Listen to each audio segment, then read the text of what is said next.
और विशेषकर मध्य प्रदेश की क्राइसिस मैनेजमेंट कमेटीज ने जो काम किया, फैसले सरकार ने नहीं लिए, फैसले क्राइसिस मैनेजमेंट कमेटी ने लिए, चाहे वो जिला स्तर की हो, ब्लॉक स्तर की हो, पंचायत स्तर की हो,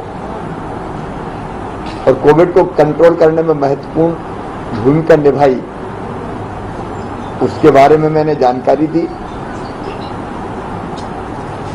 और आज मध्य प्रदेश की स्थिति है कि कल केवल 160 पॉजिटिव केस आए, पॉजिटिविटी केवल 0.2% है मध्य प्रदेश में। कोविड पूरी तरह से नियंत्रण में है, लेकिन आगे थर्ड वेव को हम कंट्रोल कर पाए, इसमें हम पूरी ताकत से जुड़े हैं। इसलिए अधिकतम टेस्ट, पॉजिटिव आए तो आइसोलेट करना, कॉन्टैक्ट ट्रेसिंग करना, किल कोरोना अभियान चलाते रहना, कोविड केयर सेंटर्स को चालू रखना, ताकि अगर कहीं अलग किसी पॉजिटिव केस आता रखने की जरूरत हो तो वो रखते रहें, और कोविड एप्रोप्रिएट बिहेवियर का पालन करना, और उसके साथ साथ स्वास्थ्य की सुविधाओं को सुदृढ़ करते रहना।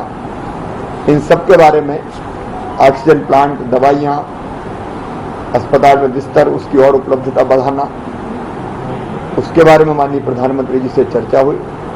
लेकिन एक महत्वपूर्ण आयाम है वैक्सीनेशन का हमारा कार्यक्रम। मैं प्रधानमंत्री जी को धन्यवाद देता हूं। वैक्सीनेशन के काम को पूरी तरह से अब भारत सरकार ने अपने हाथ में लिया है। राज्यों में जब 18 से लेके 44 साल तक की उम्र के नौजवानों को टीकाकरण का काम दिया था, वस्तुतः वो राज्यों की मांग के आधार पर ही दिया था। अलग अलग राज्यों ने सवाल उस समय उठाए थे कि संघीय ढांचा है, हम क्यों न लगाएं। तो केंद्र सरकार ने कहा राज्य लगाना चाहते तो राज्य लगाएं। लेकिन बाद में राज्य ढंग से ना तो वैक्सीन की उपलब्धता को सुनिश्चित कर पाए, कोई ग्लोबल टेंडर कर रहा था, कोई किसी कंपनी से बात कर रहा था, और पूरा अभियान बिखर सा गया था। प्रधानमंत्री जी ने अपने हाथों में लिया वैक्सीनेशन का अभियान। 21 जून से उस अभियान को हम लॉन्च करेंगे मध्य प्रदेश में भी, और निःशुल्क वैक्सीन पूरे देश को केंद्र सरकार, प्रधानमंत्री जी लगवाएंगे। हमने वैक्सीनेशन के अभियान पर, क्योंकि वैक्सीन ही सुरक्षा है, और बीच में वैक्सीन के बारे में भ्रम फैलाए गए थे, उन भ्रमों को भी दूर करके व्यापक पैमाने पर जन जागरण अभियान मध्य प्रदेश में चलेगा। उसके बारे में विस्तार से हमारी चर्चा हुई है। 21 जून को मध्य प्रदेश में मैं स्वयं, सारे मंत्री, विधायक, सांसद, crisis management committees, Madhya Pradesh की प्रमुख अलग अलग क्षेत्रों की जो हस्तियां हैं, वो सब वैक्सीनेशन के अभियान के लिए निकलेंगे, और एक निश्चित समय सीमा में वैक्सीनेशन का काम पूरा कर लिया जाए, इस पर उनका मार्गदर्शन मिला, उनसे चर्चा हुई। फिर वैक्सीनेशन के साथ साथ राशन भी प्रधानमंत्री जी ने कृपापूर्वक निःशुल्क देने का फैसला किया है। दिवाली तक, नवंबर तक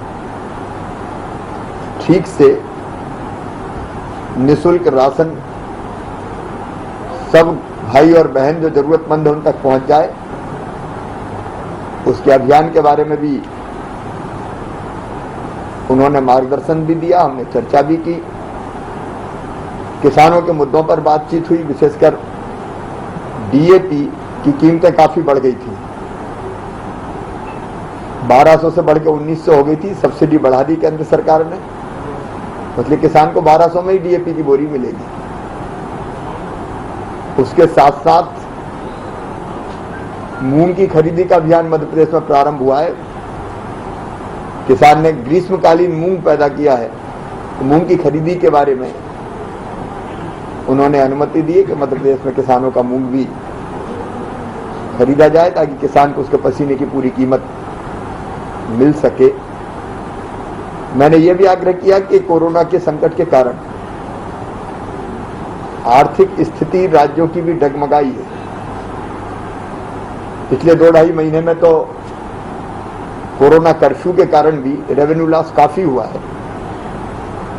मैंने उनसे आग्रह किया कि पिछले साल जीडीपी के 5.5% तक राज्यों को ऋण लेने की छूट थी। इस साल घट के 4.5% हुई। तो मैंने आग्रह किया कि अधोसंरचना के विकास के कोई काम ना रुके, इसलिए जरूरी है कि वो 5.5% जीडीपी का फिर से राज्य ले पाए ऋण। ये मैंने उनसे आग्रह किया। केंद्र उस पर गंभीरता के साथ निश्चित तौर पर विचार केंद्र सरकार करेगी। प्रधानमंत्री जी गंभीरता से उस पर विचार करेंगे। प्रधानमंत्री जी हर विचार को सुनते हैं और सुन के फिर राज्यों के या जनता के हित में फैसले करते हैं। ऐसे अनेकों किसानों के, गरीबों के मुद्दों पर और प्रदेश की स्थितियों पर चर्चा